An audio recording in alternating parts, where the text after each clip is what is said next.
Bonjour à toutes et à tous, bienvenue dans cette nouvelle vidéo. Donc ça fait un petit moment qu'on n'avait pas fait de vidéo. La vie a été assez intense de notre côté, j'espère que vous aussi, parce qu'en général quand la vie est intense, c'est qu'il se passe des choses, c'est qu'on apprend, c'est qu'on évolue. Le plus grand mal en réalité dans ce monde, c'est l'ignorance. Donc pour moi, quand on a une vie intense déjà, c'est qu'on reste pas dans l'ignorance, on reste pas stagnant. Aujourd'hui, on va parler d'un sujet bien précis, on va parler de la maladie. Ou plus précisément, pourquoi chercher à trouver des remèdes pour les maladies? Pourquoi prendre des millions et des millions d'euros pour trouver des remèdes pour les maladies? Moi, ce que je ressens dans tout cela, c'est que l'humain n'a pas encore compris le chemin que Dieu prend pour lui insuffler son amour. Il le juge encore, ce chemin. Il le juge encore comme l'ombre, comme quelque chose de mal. Alors que Dieu révèle l'étoile en notre âme en soufflant par deux courants. Le courant élévateur et le courant destructeur. Mais pourquoi l'humanité en vient à juger un des deux chemins?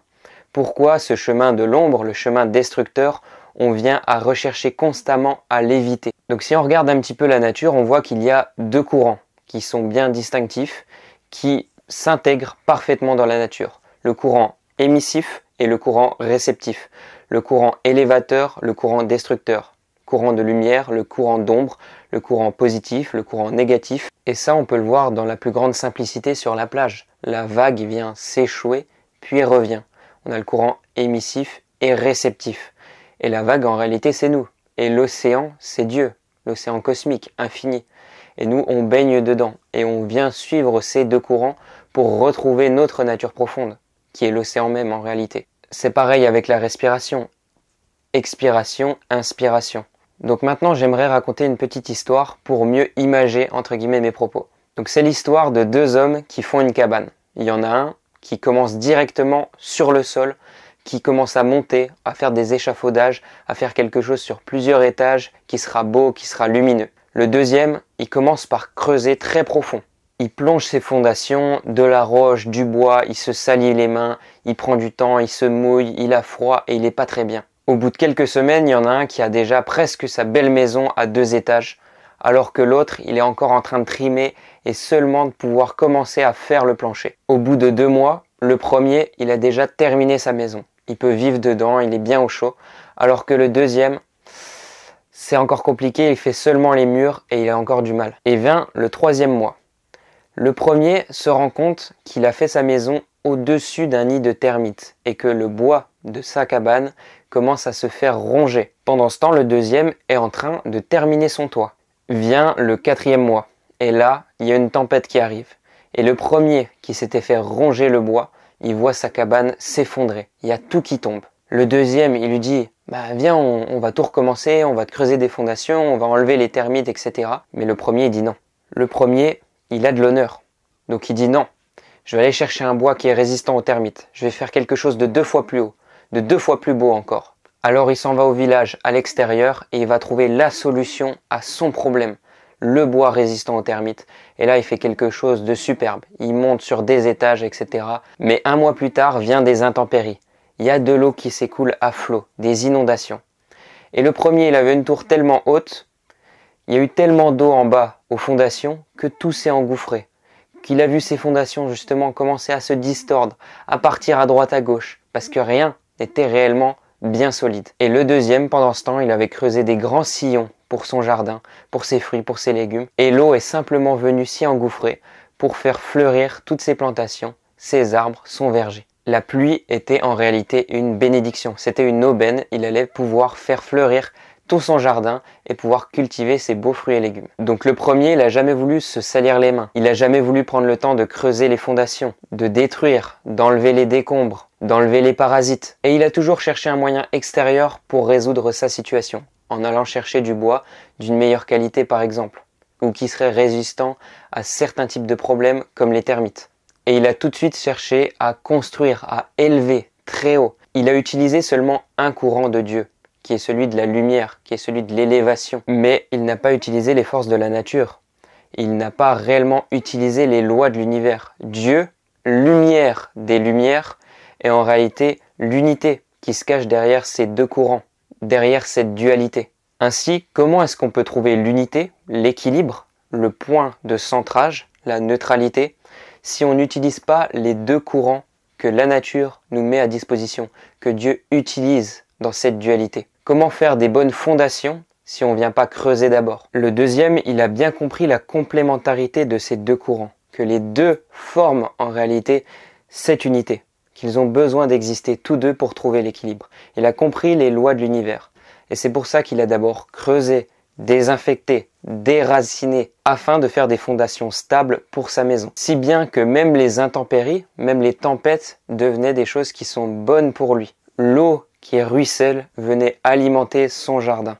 De la même manière, quand il y a des catastrophes sur Terre, les personnes qui ont cette justesse en eux, qui ont cet équilibre, n'y seront pas affectés de la même manière que ceux qui ont encore besoin de ces expériences pour se révéler à eux-mêmes. Donc, quand on est juste, quand on est bon, quand on est au centre, quand on est en équilibre, quand on est dans la neutralité, quand on est entre ombre et lumière, entre guillemets, qu'on utilise ces deux courants de la meilleure manière qui soit, c'est-à-dire que l'on accepte l'ombre de notre plein gré en tant qu'enseignant dans notre vie, on ne va pas venir la rechercher, mais on l'accepte en tant que maître enseignant, et qu'on recherche par contre cette lumière à l'intérieur de nous, là, à ce moment-là, on a quelque chose qui se construit. Dans notre société, on recherche des remèdes extérieurs, des remèdes physiques. Alors on va trouver un moyen de régler la maladie? Oui, peut-être.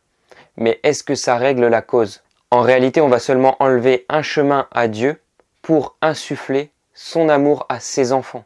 Un moyen de les faire se réveiller et sortir de l'ignorance. Un moyen de visiter leurs décombres et d'enfin enlever, déblayer tout ce qui vient faire obstruction au passage de son amour. Et tant que l'humanité sera inconsciente, tant que l'humanité aura des choses à faire travailler à l'intérieur d'elle, elle aura besoin de cette matière, de cette maladie pour comprendre les choses, pour les vivre, pour les expérimenter et pour se transformer intérieurement. Donc enlever les maladies, ça revient à enlever ce courant destructeur de Dieu qui permet de déblayer les décombres intérieurs de l'âme et de bâtir son royaume sur des fondations qui sont solides. Je vais faire une autre petite comparaison avec la nature, parce qu'elle nous enseigne tout ici.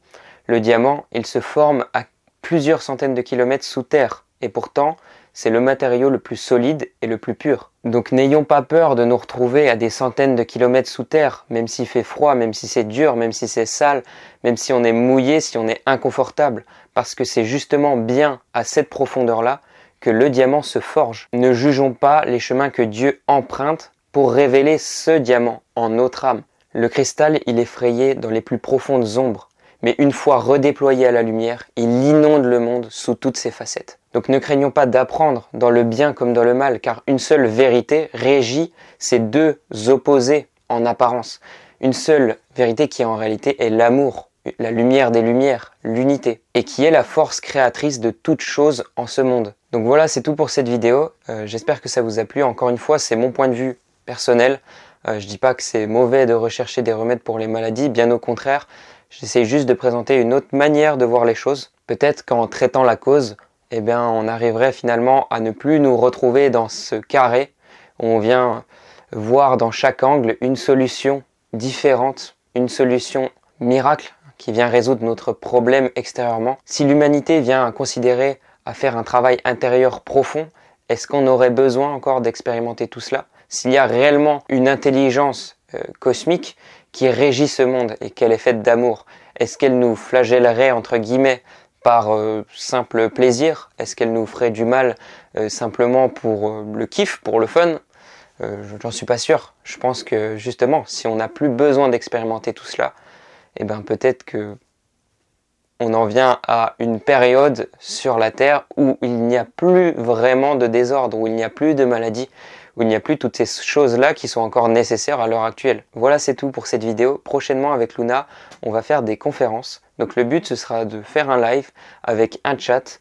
Vous pourrez poser directement vos questions dans le chat, comme ça on peut y répondre personnellement et ça peut créer une résonance avec les autres personnes qui sont dans le live pour ouvrir des espaces intérieurs, pour intégrer justement cette lumière un petit peu plus profondément dans notre chair.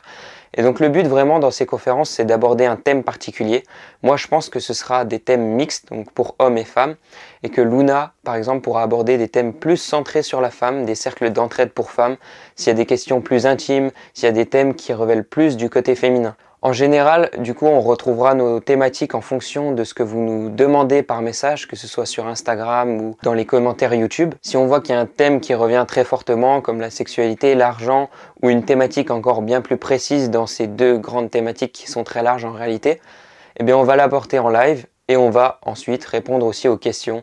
On va parler un petit peu de notre expérimentation, de nos témoignages personnels, et ensuite on va voir comment on peut s'aider tous ensemble. L'objectif, c'est de faire quelque chose d'harmonieux, de collectif, afin de tous s'entraider et de raisonner tous ensemble, afin de s'élever tous ensemble. Voilà. Bon, je pense que vous avez compris le concept. Si on a des choses qui reviennent également dans les entretiens avec Luna, on les apportera aussi en live. Donc Luna, elle fait des entretiens qui sont gratuits. Vous pouvez directement réserver dans la description. Vous mettez la thématique que vous voulez aborder, que ce soit relation, argent, sexualité, peu importe. Luna, elle va en parler avec vous de cœur à cœur. Elle va vous exposer ce qu'elle ressent pour vous et vous allez voir si ça résonne. En général, quand on a une personne qui nous écoute, ça permet déjà de faire un pas, de déblayer certaines choses, et parfois la solution se présente d'elle-même parce que simplement on ne s'est jamais réellement posé devant la question. Voilà, c'est tout pour ces petites informations. Vous pouvez réserver un appel avec Luna, c'est essentiellement pour les femmes pour l'instant. Je reprendrai peut-être les appels plus tard quand j'ai un petit peu plus de disponibilité pour hommes et femmes. On se retrouve très bientôt pour de nouvelles vidéos. Si vous avez des questions en commentaire, n'hésitez pas, j'y répondrai avec grand plaisir. Je vous remercie du fond du cœur pour votre soutien. Je vous fais des bisous. Ciao ciao!